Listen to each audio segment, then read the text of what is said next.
जी हां, इस वक्त की बड़ी खबर आ रही है जेपी नड्डा के काफिले पर हमले से जुड़ी। आपको बता दें कि पश्चिम बंगाल पुलिस ने हमले की रिपोर्ट सौंपी है। गृह सचिव ममता सरकार को ये रिपोर्ट सौंप रहे हैं। जेपी नड्डा को बुलेट प्रूफ गाड़ी दी गई थी, ये बात सूत्रों के हवाले से सामने आ रही है। इस हमले में 3 एफआईआर भी दर्ज की गई हैं। मामले में 7 लोगों की गिरफ्तारी की गई है। राज्यपाल ने भी एमएचओ को अपनी रिपोर्ट सौंपी है। पुलिस ने पर्याप्त सुरक्षा नहीं दी थी, ये बात राज्यपाल ने अपनी रिपोर्ट में कहा है। आपको बता दें कि कल भारतीय जनता पार्टी के राष्ट्रीय अध्यक्ष जेपी नड्डा के काफिले पर हमला हुआ था।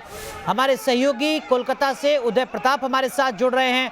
उदय, जो जानकारी सामने आ रही है सूत्रों के हवाले से, जो जानकारी कोलकाता की तरफ से पश्चिम बंगाल पुलिस की तरफ से दी जा रही है अपनी इस रिपोर्ट में, उसमें क्या कुछ अहम बात और क्या ऐसी बातें जो उन तस्वीरों से बिल्कुल उलट हैं?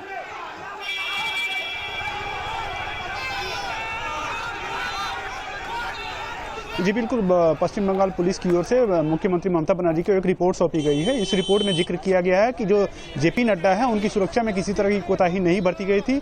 उन्हें जो है बुलेट प्रूफ गाड़ी दी गई थी, साथ ही उनके साथ सीआरपीएफ के जवानों की भी तैनाती की गई थी।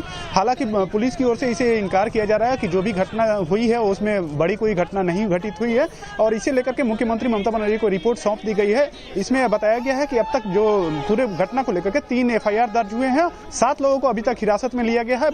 दिलचस्प बात यह है कि एक जो एफआईआर है वो भाजपा के एक कार्यकर्ता के खिलाफ ही दर्ज की गई है, जबकि 2 एफआईआर है वो अननोन के खिलाफ में दर्ज कराई गई है, और पुलिस इस मामले को लेकर के यहाँ पे जांच कर रही है। वहीं दूसरी ओर राज्यपाल जगदीप धनखड़ ने भी एक गृह मंत्रालय को एक रिपोर्ट सौंपा है। उसमें जो बातें कही गई है, इन पुलिस की रिपोर्ट और राज्यपाल की रिपोर्ट में विरोधाभास देखा जा रहा है। जहां पुलिस की ओर से बताया जा रहा है कि किसी भी तरह की कोई कोताही नहीं बरती गई थी, वहीं राज्यपाल जो अपनी रिपोर्ट सौंप रहे हैं उसमें साफ इस बात का जिक्र किया गया है कि जो भी यहाँ पे पुलिस अधिकारी तैनात थे उनमें कहीं ना कहीं उनकी सुरक्षा में चूक हुई है। लेकिन उदय प्रताप, जो बात पश्चिम बंगाल की पुलिस अपनी रिपोर्ट में कह रही है उस बात पर कोई भी यकीन नहीं कर सकता, क्योंकि कल जिस तरीके की तस्वीरें सामने आई थी उसको देश ही नहीं बल्कि पूरी दुनिया ने देखा है। बहुत बहुत शुक्रिया आपका जुड़ने के लिए।